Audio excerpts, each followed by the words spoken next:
Welcome, everybody. Glad to see you. Thank you for being here. Welcome to our Pathwork Village. And it's a village because each one of us is important. Just bringing your divine ray, your longing, your hopes, your frustrations. We're going to put them all in this crucible together and just drink from our well that we create for our sake, where giving and receiving are the same thing. We'll wait just a moment. Anybody who's still trying to get their device working. And if you didn't see on the initial screen, it'd be good to have something to write with today.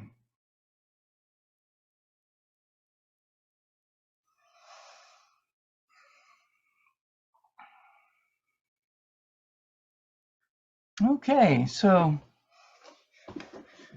we're going to go ahead and start, and I'm going to invite us to do a little bit of getting into the body first. You could call it core energetics. And in the early days of the pathwork, it was very clear that pathwork and core energetics were inseparable, that working with the energy, with the body, was just as important as working with, our images, our idealized self-image, and so forth and so on. So this will be a little bit of a stretch for some of you. You're all muted, so don't be shy. I'm going to ask you to visualize like you're a rooster on the roof of your house, okay? And your job right now is to wake up the whole neighborhood.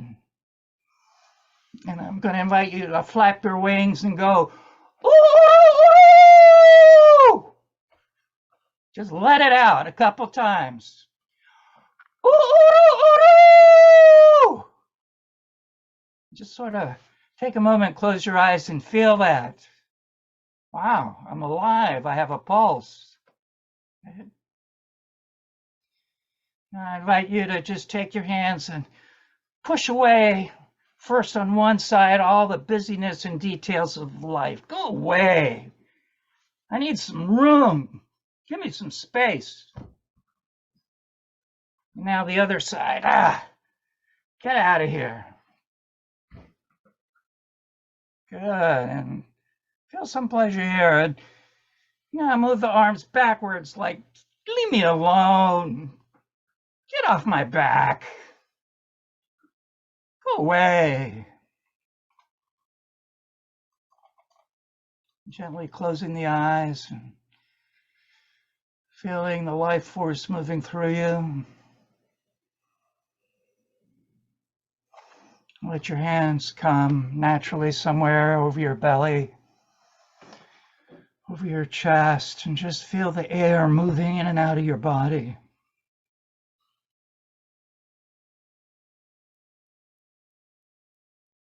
Just letting it be as it is, doing what it wants to do. Doing what it knows how to do.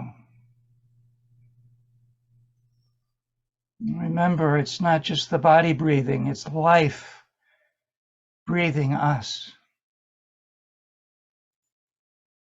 Life wants us here. Life knows who each one of us is.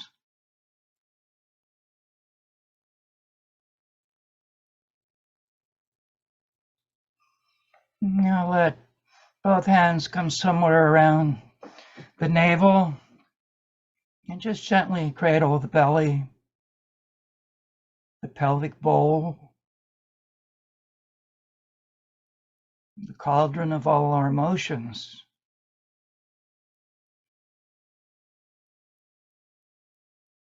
And just feel what's there without getting too close, just noticing without getting engaged with it.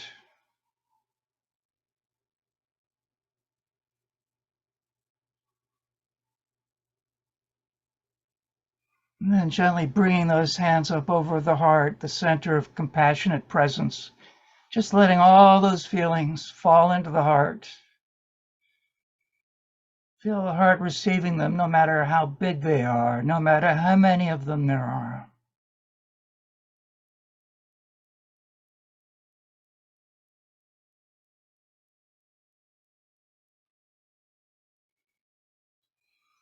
Letting the hands come up to the forehead, center of all our thoughts. Whatever the thoughts that are in there, just notice them again without getting too close, right? Notice they'll say, hey, come here, I got something to tell you. Just notice them.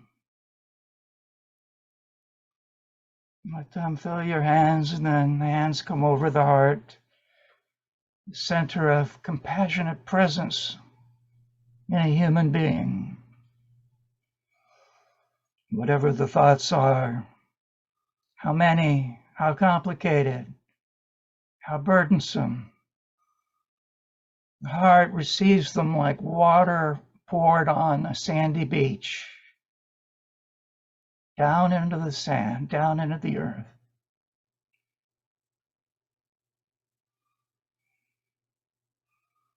And just stay with the hands over the heart for a moment.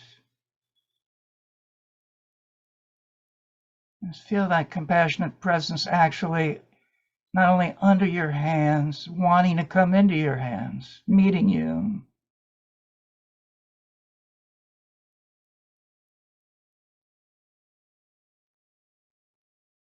Become as still and quiet as you can for a moment.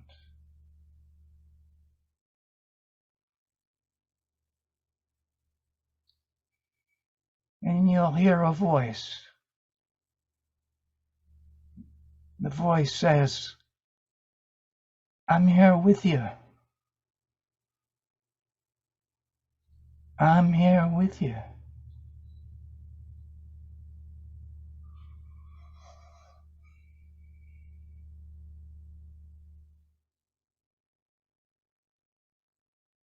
Stay with the breath for a few more moments and just drink all this in.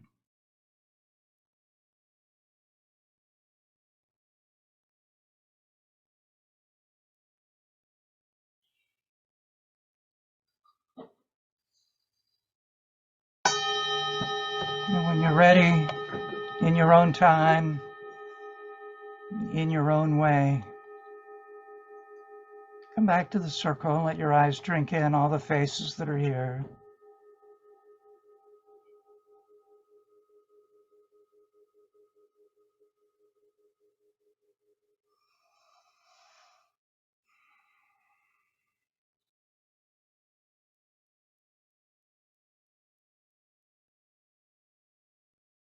So again, I want to say sincerely thank you for being here, helping make this happen together today.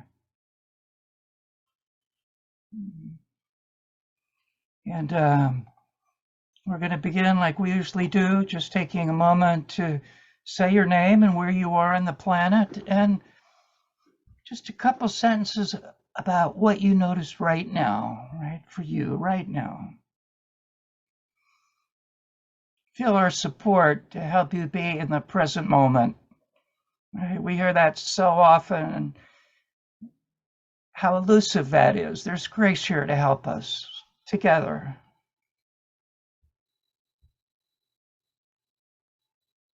Anybody can begin.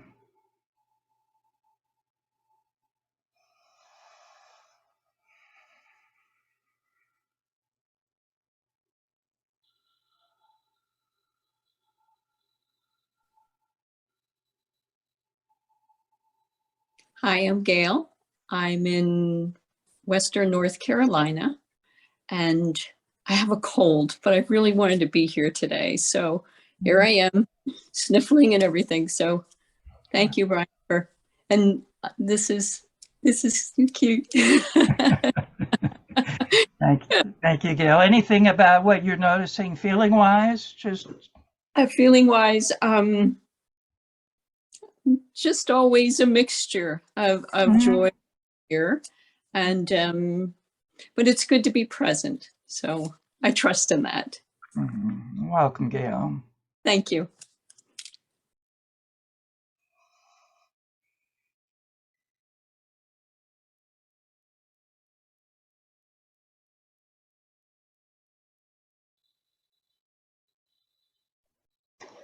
Hi, everybody. I'm Kay. I'm in Central North Carolina, in Durham, North Carolina. I'm feeling a lot of energy in my body that I was translating as anxiety earlier. And I'm just really grateful that this meeting is today. And I really appreciate you guys being here. Thank you, Kay.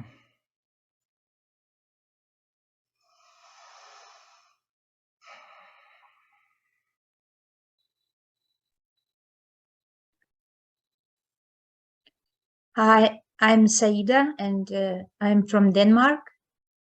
And I feel like I'm in an observer state, like really observing what is happening around me. So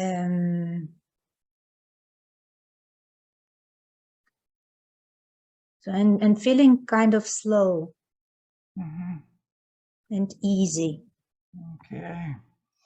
Welcome as you are.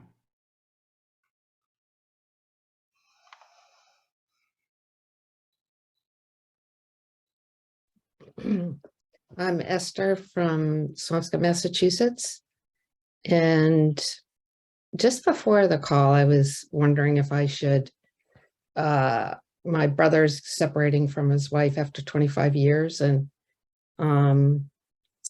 you know, how do you tell that news to my children without sounding gossipy? Because, you know, that's what they, maybe I was known to be a spreader of bad news in my past. So anyway, I just did that, and I felt a little guilty before call. But glad to be here and, you know, getting more centered, get a higher view. Glad you're here, Esther. Thank you.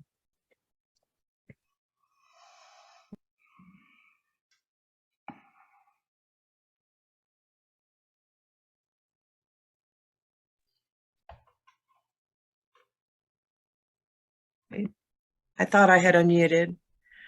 I'm Alex, and I live in the Shenandoah Valley in Harrisonburg, Virginia. And I have just been smiling for days as the greens that we have enjoyed this summer are turning to the golds and yellows. And I just can't stop smiling. Thank you. Thank you. Alexandra, you remind me that some poet said, autumn is where every leaf becomes a flower.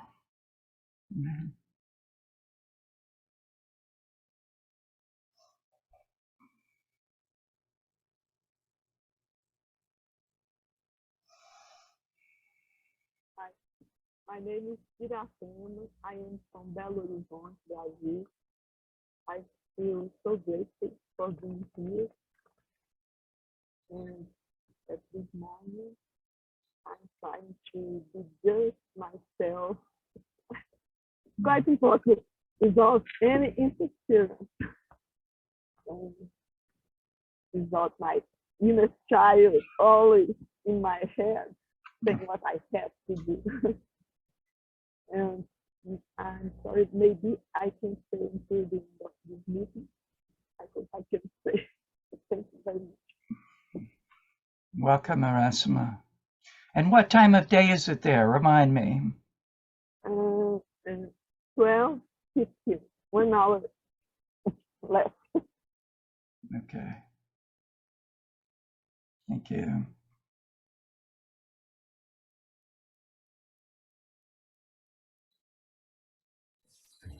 Hi everyone, can you hear me? I'm using a really old computer. Okay, it's nice to see that everyone. Familiar faces. I'm Hélène, I'm in Rome in Italy. And yeah, I'm happy to see familiar faces and be in community and you know, with fellow spiritual seekers.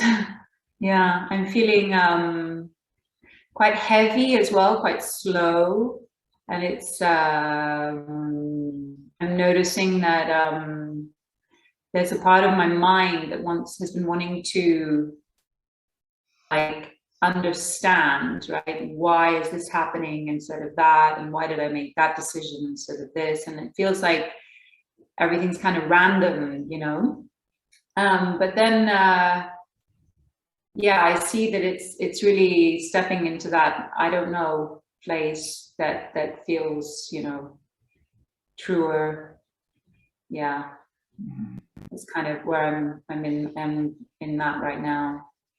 Yeah, it's kind of like also like a baby looking out the window and like, whoa, that's happening. Okay. So, yeah. Welcome. Glad you're here. Thanks, Brian.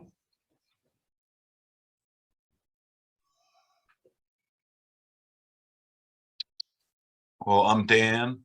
I'm in Richmond, Virginia. And I also feel a certain heaviness this morning. And it's seemingly every morning for the last week or so.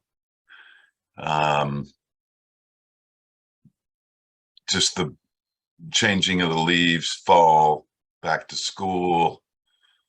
You know, every year about this time, I feel this kind of, I feel my denseness. Mm-hmm.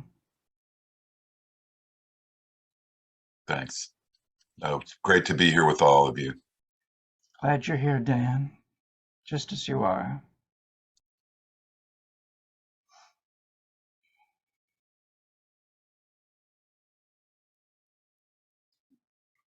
Denise, did you want to share? Hi, Denise in Colorado, and I'm also experiencing that heaviness and introspection this morning too, and I'm grateful to be here. Thank you. Glad you're here, Denise. I think everybody's gone except me, so. I'm Brian. I live in Chapel Hill, North Carolina, and I'm actually excited this morning by what we're going to do. I'm excited that we're even here, right? Yet, there's something I want to share with you that I'm just very juiced up about. We'll begin in a few minutes. So, you know, the feeling behind my excitement is I just really got something about this work, and I've been in the pathwork for 29 years. Right? I love that there's always something new, right? Yet there's also that like, why didn't you tell me this before? Right? This could have saved a lot of wear and tear. So I have all those feelings, and so I hope you have something you can write with, and just reach for it. If you don't, have it close by. And what I'm going to invite us to do is go back inside, let the eyes soften again. And first and foremost, just let the presence of grace that is here just land on your skin, all over. Feel it coming up through the soles of your feet, through the top of your head, your cheeks, your arms, your legs, your back.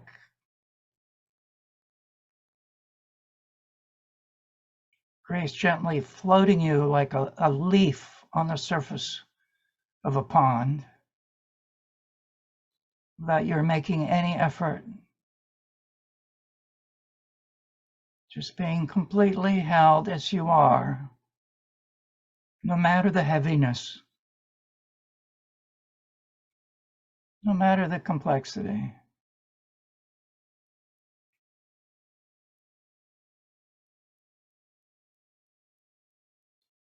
And from this place of being held by grace,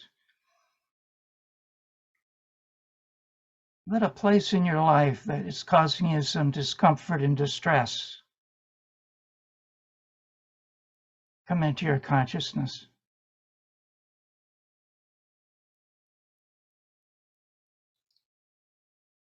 And then when you're ready, open your eyes and just scribble furiously for several minutes, anything that comes up, without even thinking about what you're writing, without trying to make it all fit together. Let all the this and that just pour onto the paper.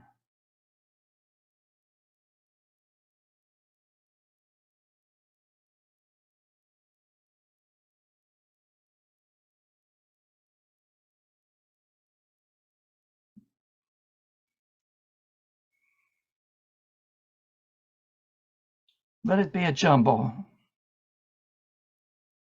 Incomplete sentences. Don't worry about what it means. Nobody is going to look at you writing this. You won't be sharing it. Anything that you don't want to share later.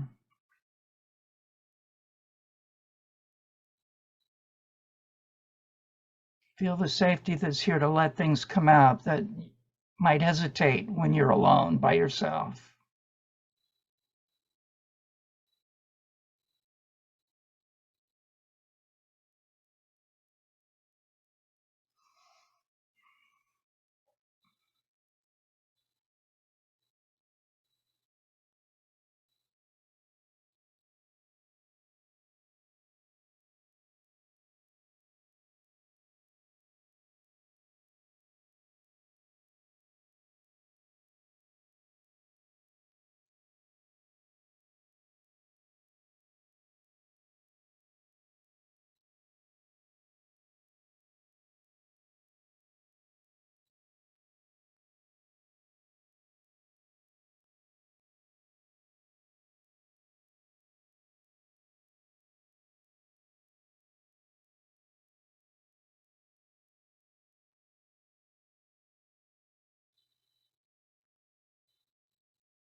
Just squeeze the sponge of yourself and let it all come out here on the paper.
Take another moment.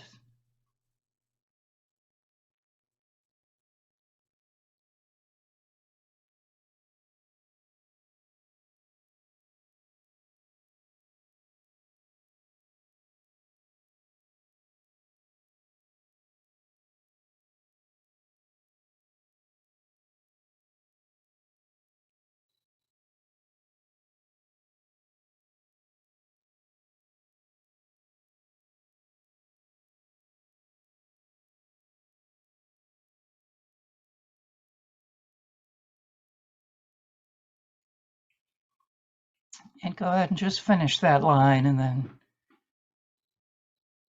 come back to the screen in front of us here.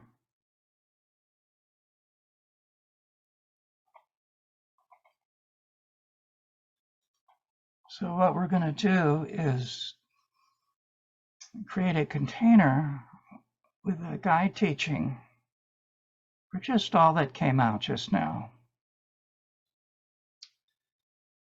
So we come to this work wanting to make our existing life better, right? Yet our existing life is built on a framework that can only take us so far. Even when we know we can't get to the next level the way we're going, it's hard to overcome the grip of our patterns, of our thinking, our emotions, our behavior, right? They have a life of their own.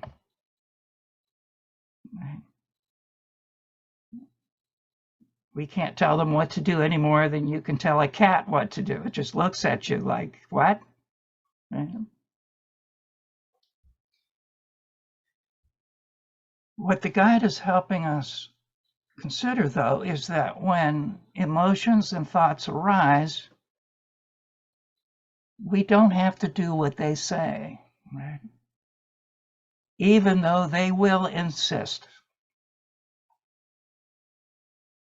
That's a very interesting thought, that just noticing and not following them into habitual patterns is what awakens us to the present moment. We're not any different. We still have the same life, yet everything has changed.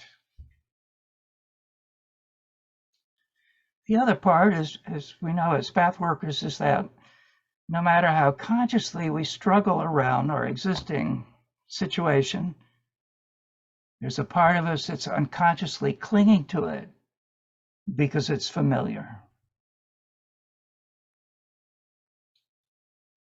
So, to open the doorway between our conscious awareness and our unconscious thoughts, impulses, is really one of the two primary tasks on this path. The other, of course, is to keep shifting our identification to our spiritual self, the real self, the God within, the inner knowing.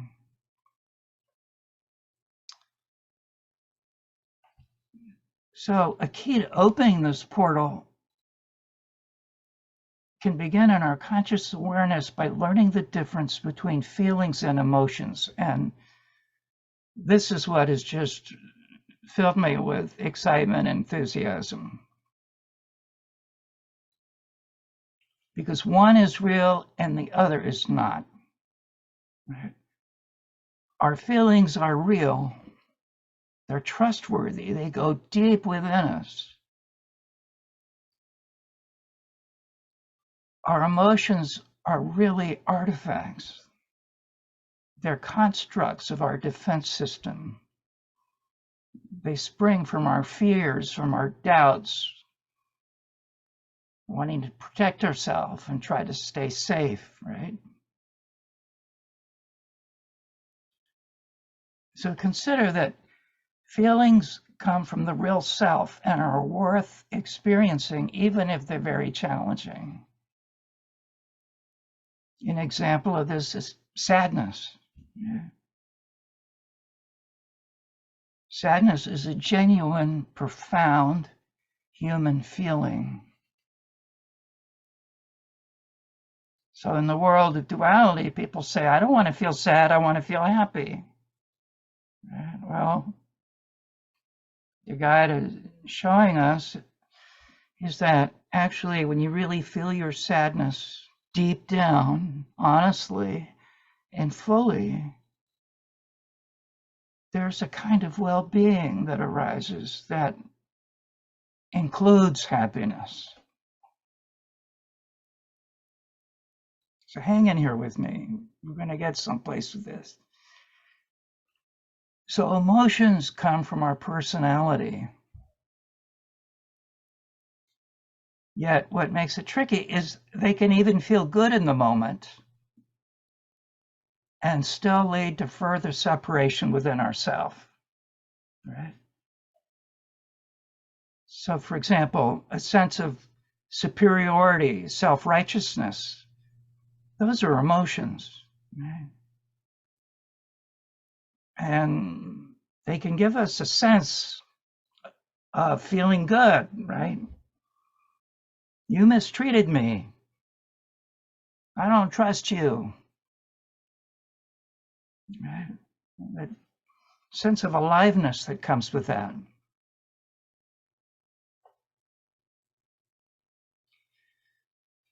So in this teaching around emotions and feelings, the guide says, don't get too caught up on the words here. The words don't matter. Just try to understand the essence.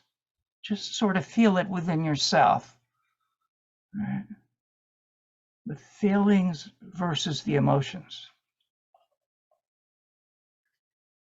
So part of the difference between feelings and emotions is that a feeling is deeper rooted in us. It's more permanent. Feelings do change. They're not permanent in time, but they're permanent in quality and consistency in the certain character they have in their being in us.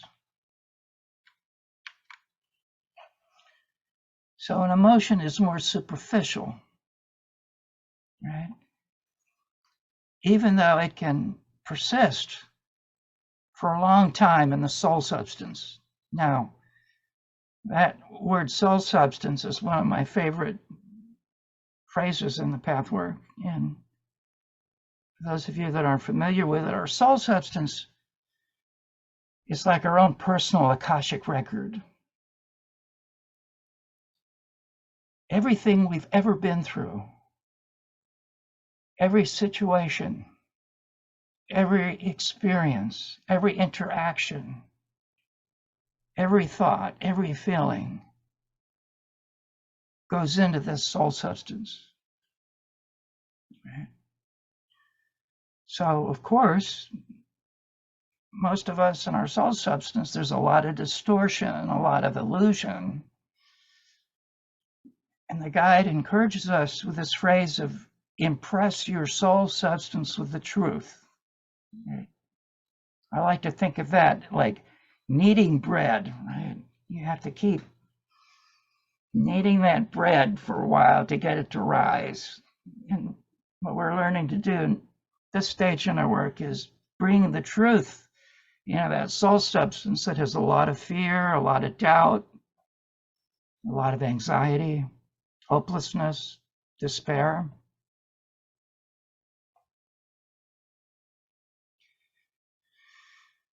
So an emotion comes from superficial conditions, reactions and responses that are based on superimposed ways of coping with life.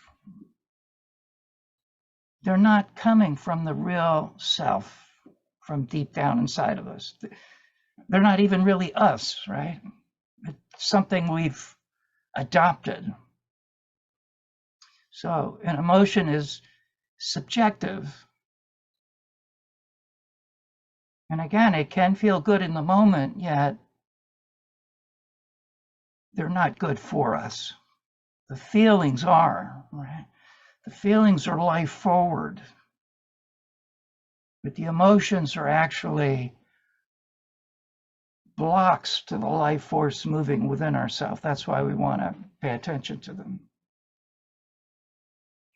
So I'm going to say a few more things and then we're going to talk about it, okay? So it's interesting because a feeling can actually change faster than an emotion, yet it is permanent in essence, right? And this is hard to explain. So the guide says, to understand, you need to perceive this with your inner faculties. That's an interesting phrase.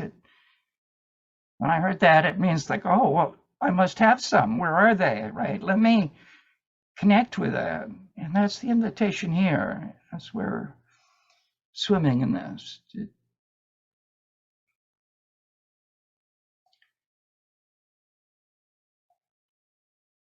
So suppose you sense a negative quality in somebody or in yourself, okay? If this quality is true, you're actually dealing with a feeling, not an emotion. Right? Even if it's highly unpleasant, like, I have this sense I can't trust this person. Right? That sounds very similar to an emotion that will say, oh, I can't trust that person. Can you take a moment and see if you can feel a difference in the energy, right? One is like a gentle hand on the shoulder from the real self saying, slow down and pay attention here to what's going on, right? The other's got that judgmental quality that's coming from, I'm better than you, right?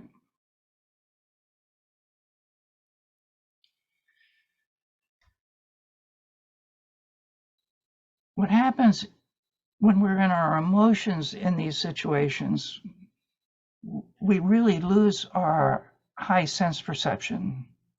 We lose touch with our intuition, with our discernment. Because instead of just merely feeling the feeling and paying attention, we get scared, we're suspicious, we feel guilty for not being trusting, we're judgmental, we're resentful. Right? And all of this is because we're not in reality. Some image from the past, some pseudo solution from life that we've played out over and over again is at work. So now what happens is we become split within ourselves. That's why it's so important to start to see the difference between feelings and emotions. So when you're not caught, when I'm not caught in my emotions, I'll come to see that in a certain situation, I have a valid intuition in the situation about myself or about someone else. And where it gets tricky is emotions are false even when we impose them on something that's actually true. Right? We'll come back to that later.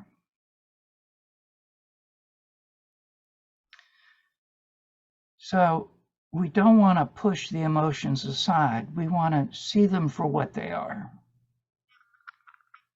Because when we do, we'll recognize something within ourselves that is causing us to be subjective about reality, distorted, out of touch with what's really going on. Because remember, our emotions, being an artifact, block feelings and intuition. A feeling always reacts to reality. That's why it's trustworthy. Right? So, you know, again, the fact that certain emotions can feel good can be misleading, right? Vanity, greed, I want that, pride. It can produce a pleasant feeling. Self-righteousness. So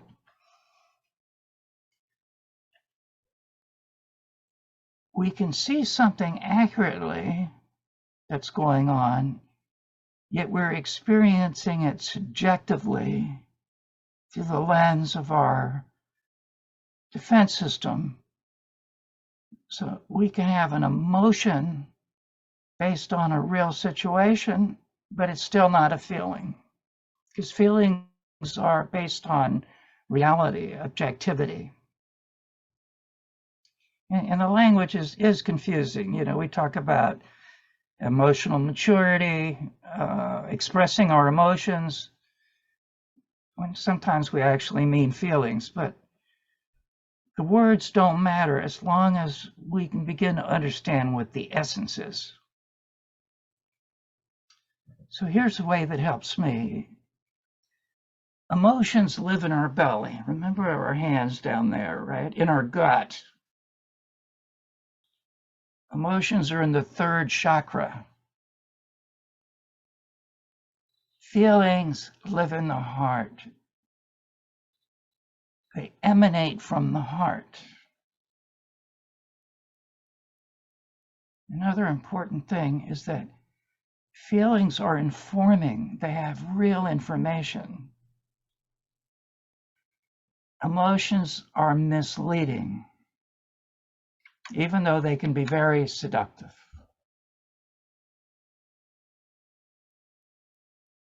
Almost done here. Hang in there with me. So the guide is telling us you can't substitute a feeling for an emotion. We need to experience the emotion with awareness to get to the underlying feeling. And sometimes that means experiencing a series of emotions, one after another, going deeper each time into the underlying feeling. The feeling is the healing, right?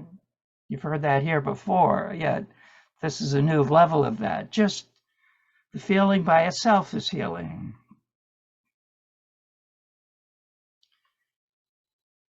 So because we have an idealized self-image and an inner critic that are always at work, remember, we're not immature because we have emotions. That's our humble humanity. What makes us immature is if we pretend we don't.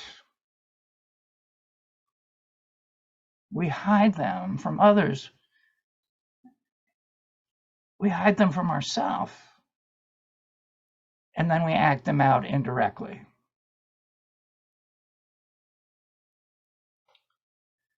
Emotions have this circular quality to them. We go round and round like on a carousel, on a merry-go-round. And feelings have a spiral quality to them, right?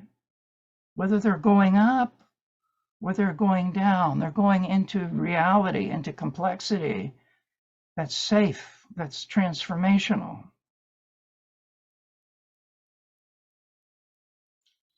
Emotions lead us into separation. We're left farther and farther out on a limb by ourselves. There's feelings lead us to a sense of connection, of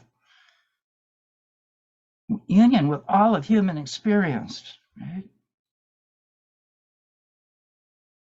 You know, for example, when I'm feeling sadness, when I'm feeling grief, when I'm feeling loss, these are all fundamental human feelings. As I really am feeling them, my heart is actually opening up to all of life,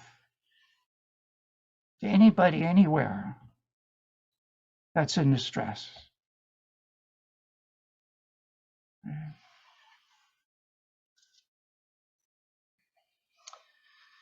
So that's the basic gist of it. And I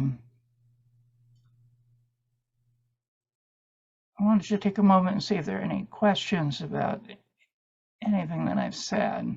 And again, it's subtle, yet the difference is really profound between our emotions and our feelings. And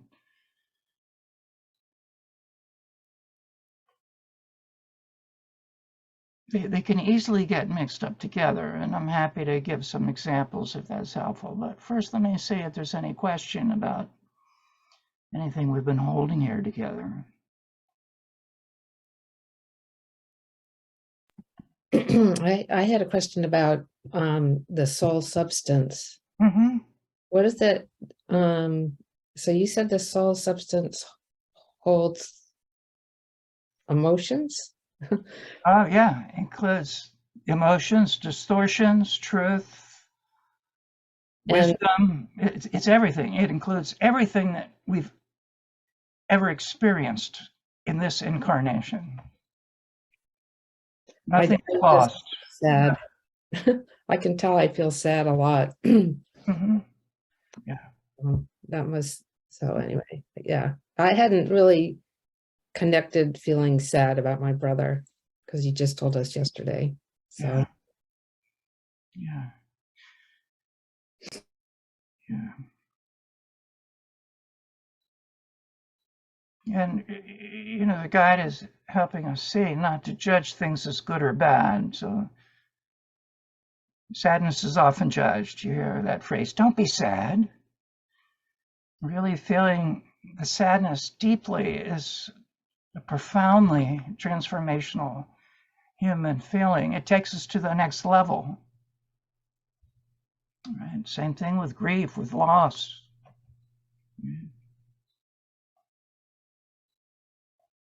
Elena, you're muted.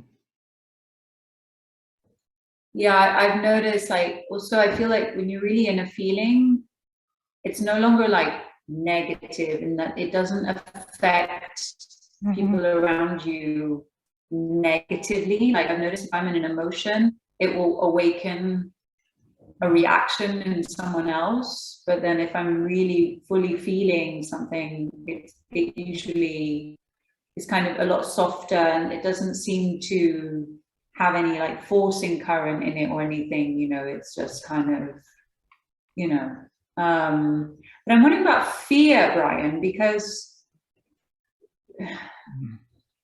Yeah. What about for me, fear is like I see like this, for me, the path work has been really, actually for me, that is the path work. Like, what am I feeling? Okay, you start at the level and you move further down, then you get, for me, it's usually like I don't feel love, there's anger, and then I feel that feeling of just feeling worthless, unloved, and then it will change, right? It's almost like it will move through, it will like transform, Yeah. But fear is something, I feel like I have a lot of it in my soul substance as well, like a lot of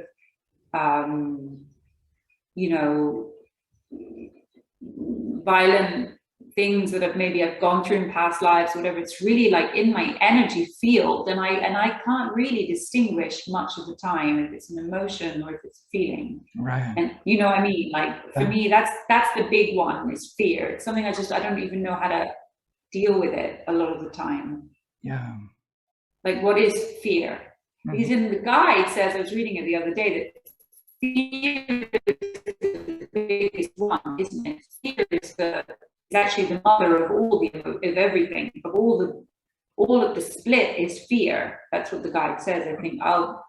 So where does that come in? I mean, right. Wondering. Well, first, let me say I have great respect for fear because it's so powerful. Right.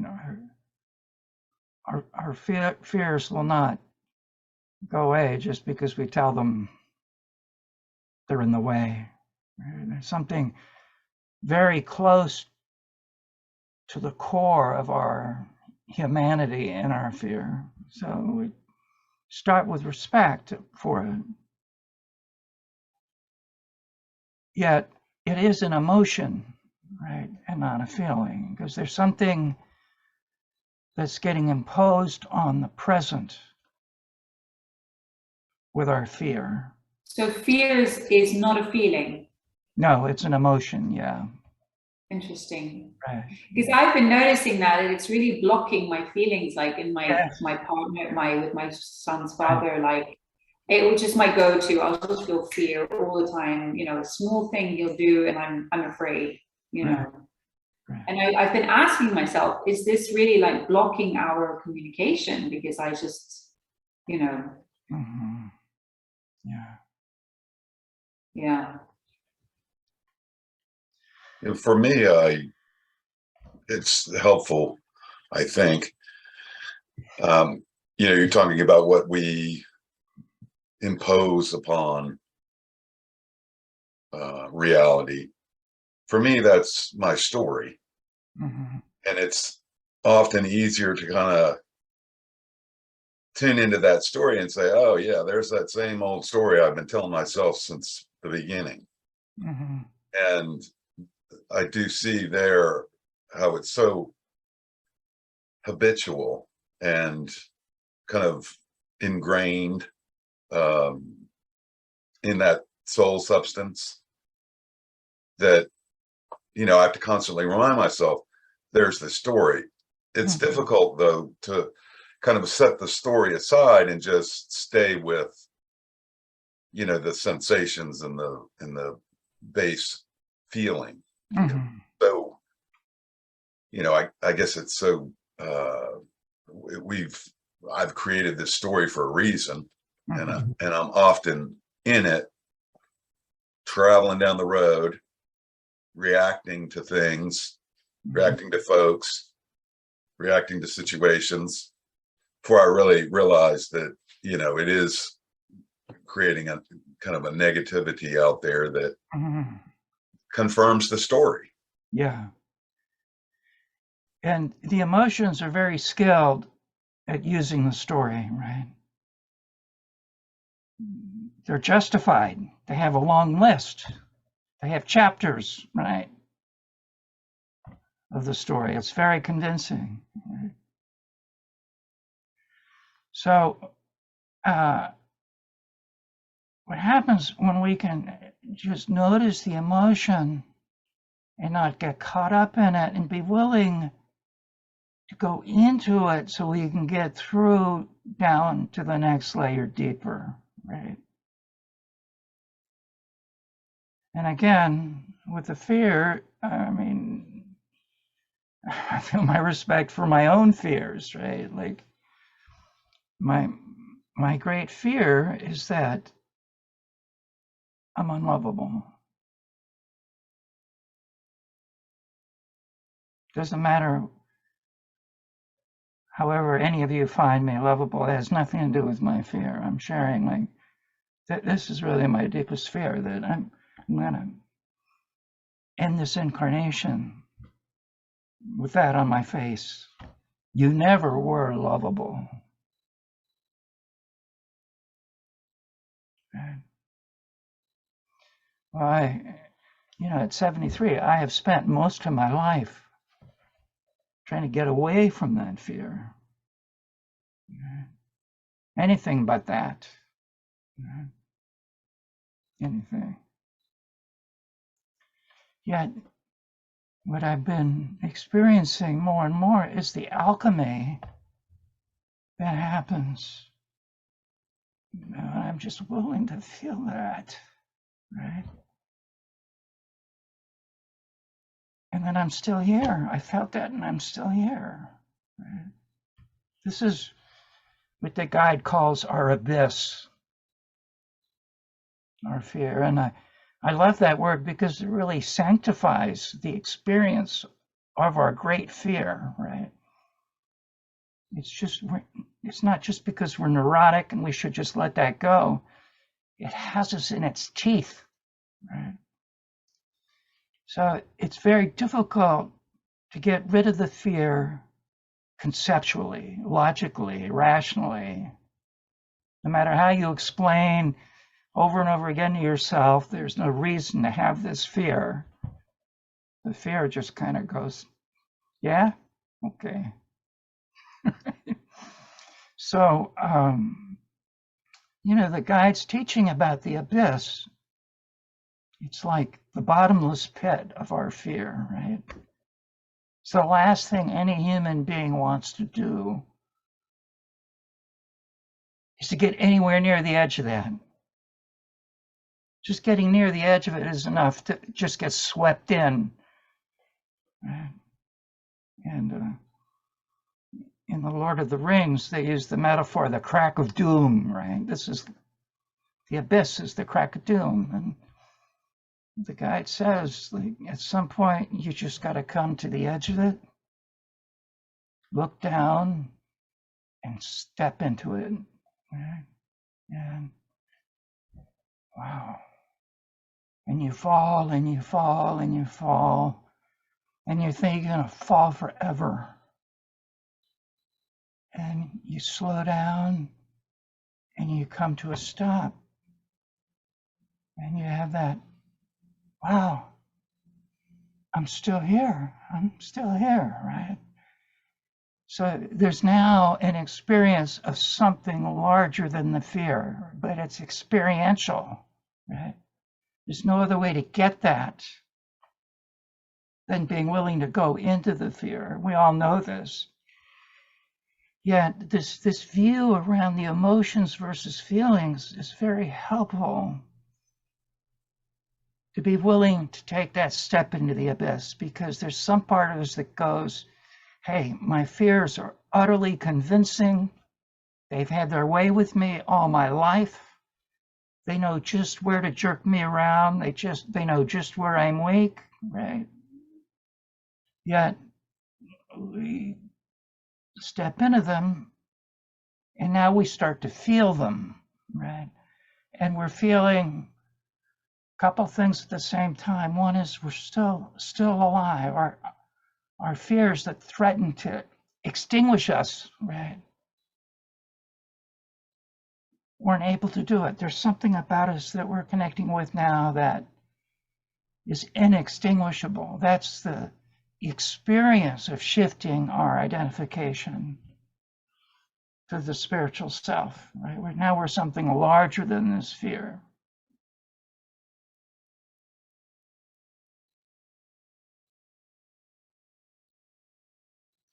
So the emotions are just part of the mind fucking. If you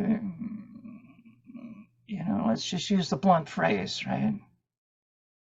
The emotions are really hijacked by our lower self that doesn't care about us at all. It really just wants to win. Even if we go down with it and it goes down with us, we know it doesn't care, right?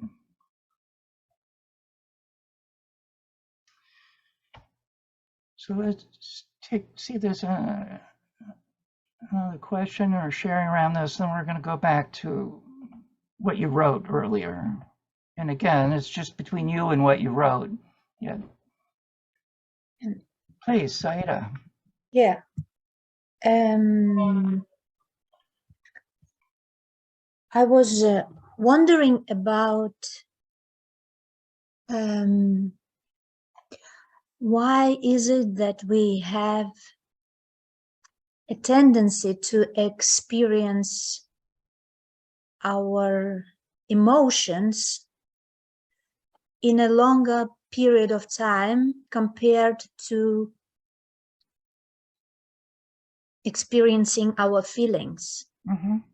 And I think I have a sense why is it that it happens, and I would like to maybe share my thoughts about it. I have a sense that when we experience our feelings, then it comes from a heart, and we're being in a present moment, like we are there and experiencing it at the time. And we cannot guarantee if it's gonna last 1 minute or maybe 30 seconds or maybe a longer time. Whereas I think that we have, when we talk about emotions, then I begin to think about negative, like negative intentionality, and our like desire to cling into that and being into that, so that we can be activated and our ego can be activated and kind of feel alive. Right. And sometimes for me, I have experienced like really experienced strong emotions in like 3 days. Like this last situation that I have experienced, I was kind of affected, and for me it was difficult to kind of let it go and to accept. So it was going on for 3 days for me. And I would like to maybe hear about if my sense of that is right, or maybe you or some other, they have some other I don't know, other thoughts about it. Sure. Well, our emotions are familiar, right? We're used to them. So there's a way we cling to them because it's what we know. And as you said, our negative intentionality comes in. A very predominant feeling for a human being is a sense of powerlessness. Right? Being a human being is the most vulnerable thing in the universe. We don't have claws. We're vulnerable to all kinds of things. So there's some part of us that seeks power and control. And the easiest form to get is negative power and control. And the part of us that seizes this negative power and control does not care at all how the rest of us is suffering because of it. Right? This is the core of negative intentionality. And we never get rid of our negative intentionality. We just grow around it, become more and more conscious of it, and that primarily our negative intentionality is a pseudo solution, right? It's a way of trying to deal with life that it's what we know and it's what we're familiar with, yet it doesn't work, number one. And number two, it keeps us from being fully alive. It blocks our discernment, our intuition. The real self cannot come out and speak to us, reveal itself to us, as long as we're secretly feasting on the negative intentionality. Right? So there's some part of us that actually we're using the emotions to keep us in the state of fear because it's what we know.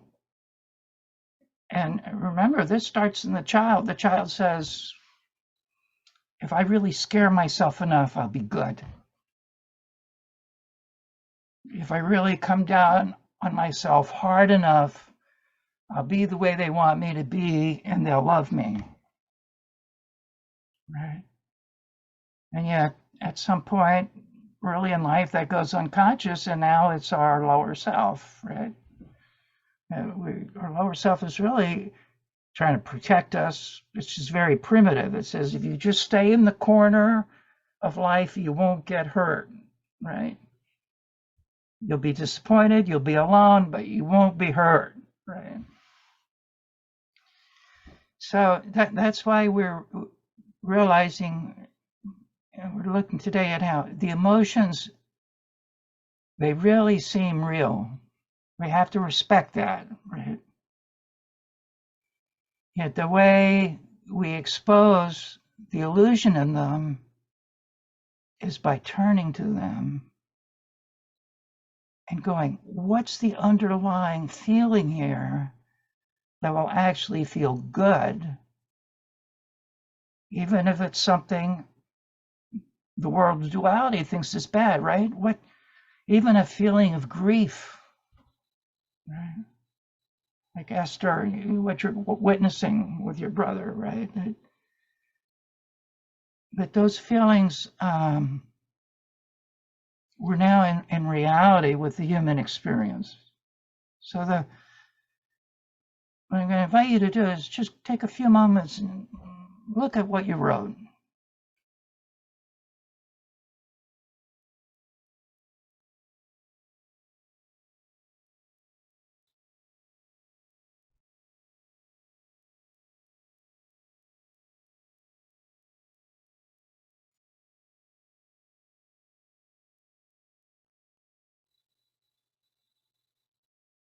And as you're looking, just notice what's emotion. And again, it's not to judge yourself. Oh, I'm having emotions and not feelings, right? We all have emotions.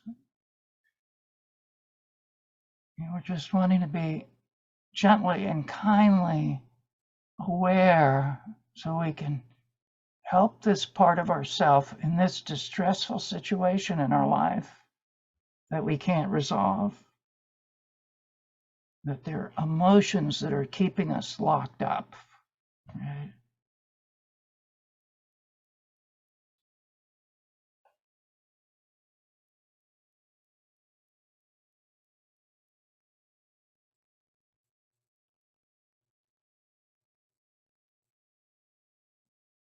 And if you see something that looks like an emotion, see if you can look at it with new eyes right now, right? With some kindness, with some understanding, with some patience. Because that's what it takes to get down to the feeling. Brute force, scolding, shaming, they don't work. They keep us in the emotion, right? If this part of us knew what else to do, we'd already be doing it. Right? We're caught in this emotion because we don't know what else to do.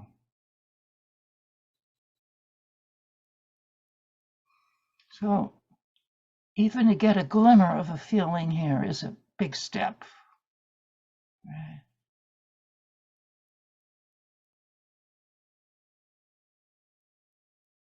And I can tell you, it will be for all of us, a handful of feelings. Longing,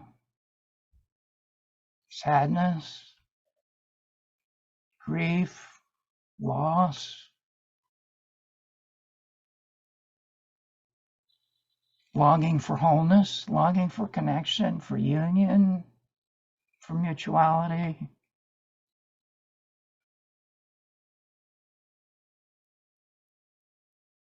Longing to give and receive love like they're the same thing, the giving and the receiving.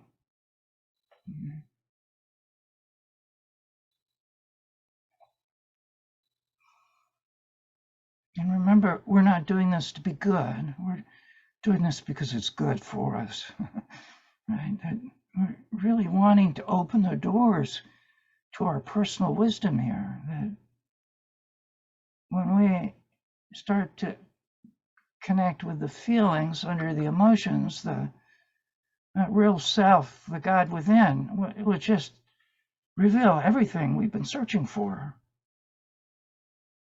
about how to deal with this present impasse. Right?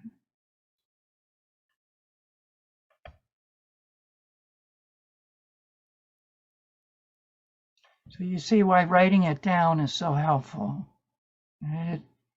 It lifts it out of vagueness where we can really see it. Can't hear you, Gail. That was my question when you were speaking earlier. I wrote down vagueness because I seem to have that mask, and it's something I've worked on for years and years and years. Mhm. And I was going to ask you, I didn't have a specific question, but maybe how do you work through the vagueness? Right. Because it's a block, obviously. Yeah.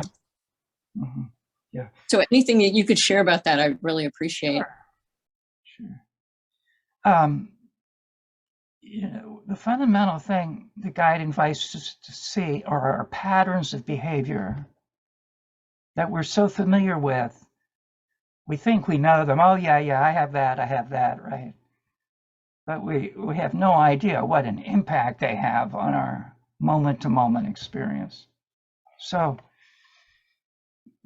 the guide has this spiritual practice called daily review, right? And it's not an exercise, it's a spiritual practice. And it's not complicated. It doesn't have to take a lot of time.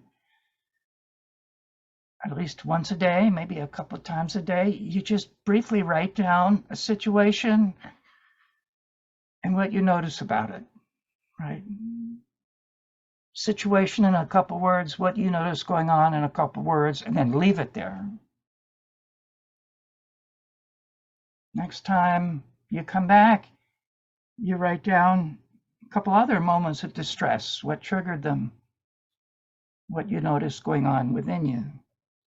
So what happens is, you know, within a couple days, we see how the same thing is playing out over and over again. We see the same emotions coming up, right? This is the very place we're called to put our shovel into the ground and start digging. And again, that phrase, lifting it out of vagueness, is the guide's phrase. I find it a compelling phrase, right? It's an active thing.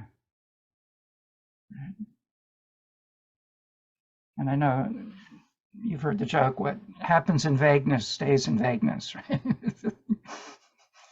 So, does that help, Gail? Yeah. Mm-hmm. Sorry, just the visualization of that. Yeah. That it can be penetrated and not be fearful of the act, you know, of looking at it and going, oh my God, this is just so big or ambiguous or whatever. I'll never figure it out or feel it or whatever. So it's a good metaphor, I think. Right. The living it, yeah, digging in it. And Gail, you touch on something important in the path work. This isn't like algebra where we just learn the concepts, we can do it. We have to go to the experience of it, like you just said. That was beautiful how you said that. The experiential understanding. Let me feel what that's like, right? Oh, now I want some more of that, right? Now I know there's something else than just my fear that feels like an elephant on my chest, right? I can trust the part of me, Brian, that says, I want to experience love, you know? I want to give and receive love. Well, that is the great solvent for, I'm afraid I'm unlovable, right? I'm connecting with the feeling. Nobody has started loving me. I'm already feeling the experience of love, right? It's remarkable to me, that alchemical change.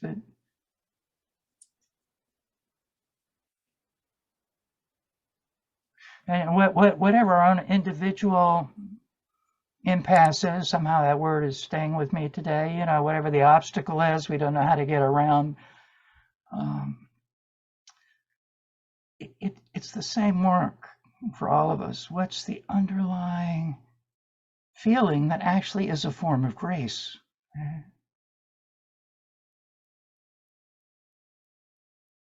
It's a form of grace because it opens up my connection to my real self, opens up my discernment,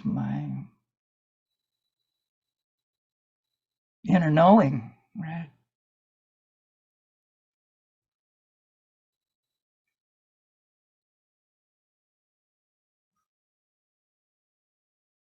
Who else?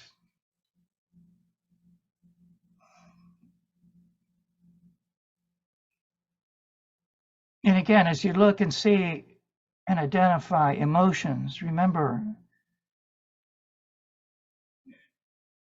there's going to be a natural feeling of shame, embarrassment, right? I shouldn't have emotions. I should have feelings. You see how easily that creeps in, right?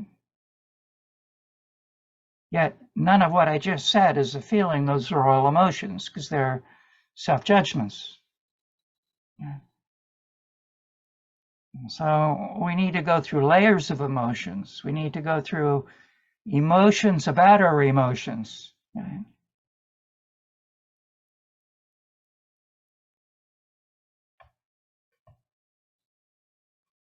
So what I find a very powerful feeling in the midst of, the deepest struggle is just to honor our longing for what we truly desire deep down, right? Whether we think we can have it or not, right? The longing is inextinguishable. Sasha, good to see you. Welcome, Sasha.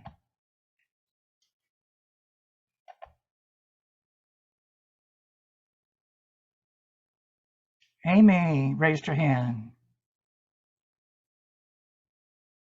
Go ahead, Amy, you're muted.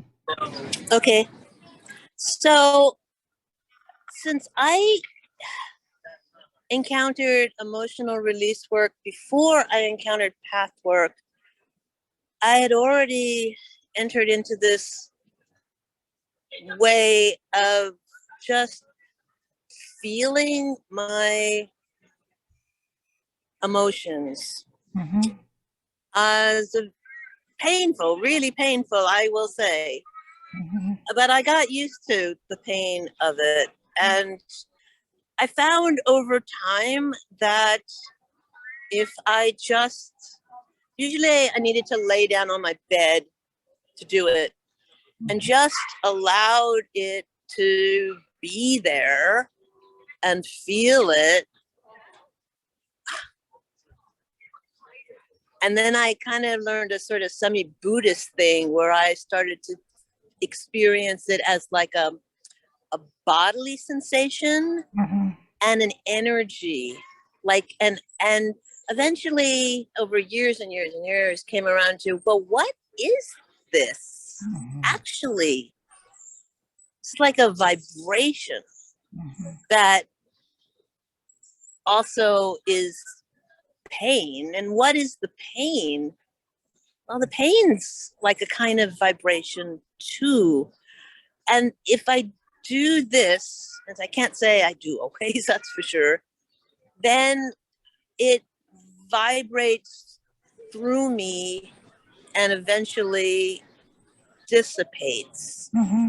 When I don't do it, it becomes an energy force that compels me to do things in the outer world, which I later regret. Yeah, that energetic level is very useful to work. And at times it's very helpful just to feel the energy of the emotion, right? And then go out through the other side. Yeah, because over time, yeah, we also want to see lessons. Excuse me, I'm finishing my sentence, okay? Okay. Please. Go ahead. Over time, I have found that doing this practice, it requires a lot of courage.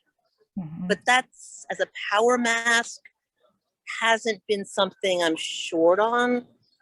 And over time, the practice causes the potency to lessen. And it becomes more bearable.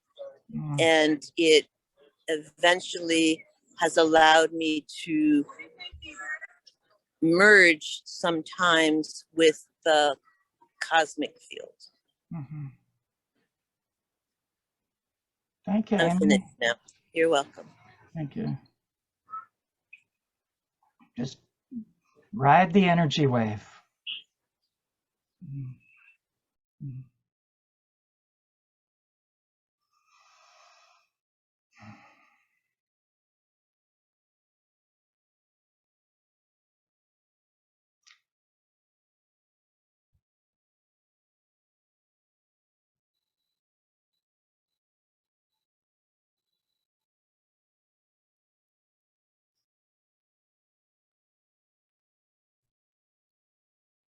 So Dan, coming back to what you shared earlier, that feeling of heaviness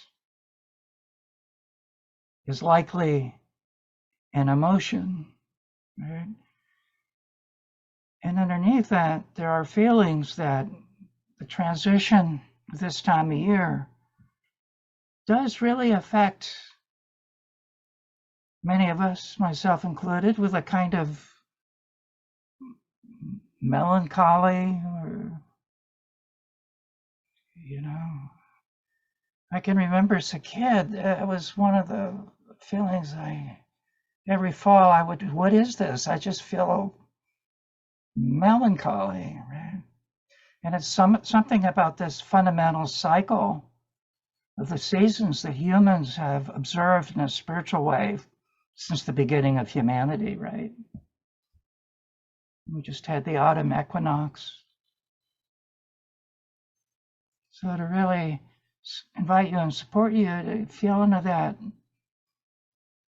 beautiful mixture of complexity underneath that feeling of the emotion of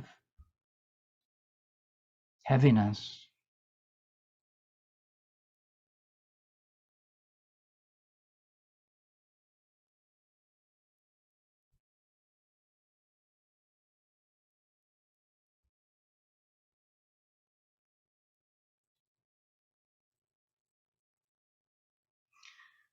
And remember to keep connecting with the spiritual side as you do this, as we do this, right? Like, not try to do it on our own, just with our will.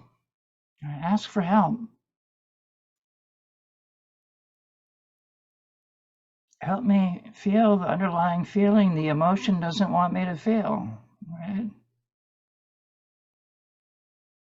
Help me soften the patterns of a lifetime that are at work here. I need help. I need grace, right? I need to know I'm going to be okay. Help me know angels are here, aren't going to let me fall. Right? Help me have an experience of safety.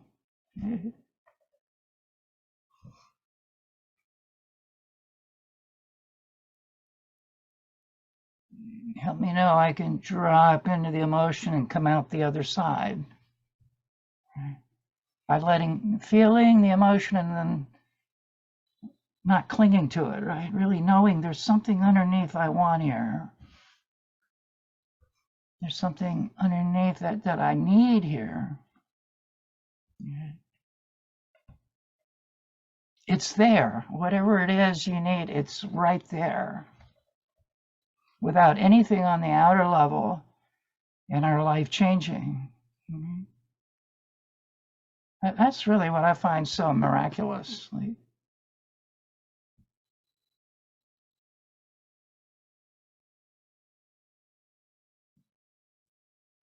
And the freedom of no longer trying to change the outer reality so we can feel what we want to feel, right?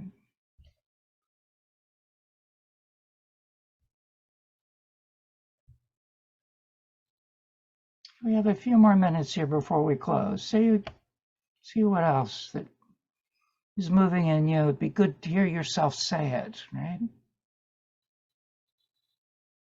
You might surprise yourself. We often do when we say something here. Brian, you were referring to the positive intent, right? I say that again. You were referring to the positive intent. like Yeah. behind everything. Right. There must be some underlying and true Yeah. feeling. Mhm. It's our positive intent, even though that we can be affected by experiencing these emotions. Mhm. Yeah. That's really valuable what you said, Said, about our positive intention, positive intentionality. It's a superpower we have as human beings, right? Just aligning with that positive intentionality will carry us through whatever we have to go through, no matter how long it takes. And to keep refreshing it, I really want that. I really want to be free. I really want to give and receive love.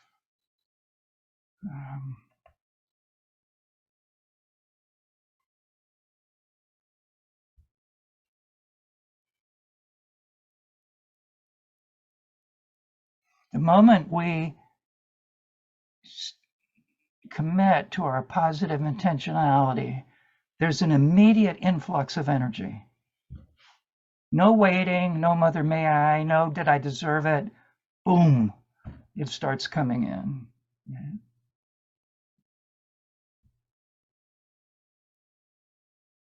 We still have to do the work, but at least now we know we can do the work. Right?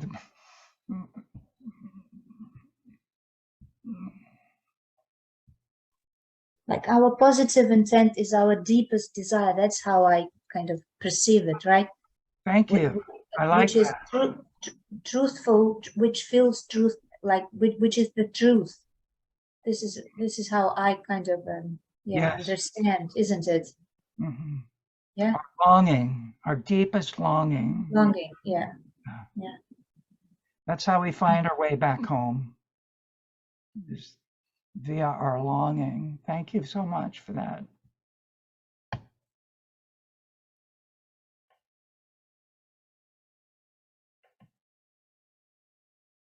I notice in my child view, my younger brother separating from his wife disturbed the what is like ideal. You know, you don't get divorces, you don't, like that's so I just have realized that over the call, especially like noticing when was it Alexandra was talking about fall leaves changing, and then you said the flowers, the color too is the flower of the leaf. You know, it's gave me another more viewpoint of things are moving for them. Yeah. Just allow it. Being aware of what my child view is, that was important, because just to let it go somehow, or appreciate it. Appreciate what I thought made things safe. Thank you, Esther. So we're going to come in for a landing, and anybody wants to stick around, we have our informal coffee and donuts for 15 minutes. So first thing I want to say is thank you for being here. Really, you make it happen, right? With what you bring. And take a moment, hands over the heart, and come back to that voice that says, I'm here with you. I'm here with you. And open your eyes and take yourself off mute and let the hands come up and say different ways to different people, I'm here with you. I'm here with you. And at the same time, feel that coming towards you too. I'm here with you. I'm here with you. I'm here with you. With you. I'm here with you. I'm here with Here with you. I'm here with you. I am here with you. What? I'm here with you. I'm here with you. Trying to be here with you. Thank you, everybody. Thanks, Brian. Thanks, Thank- everybody. It was- Thank you very much.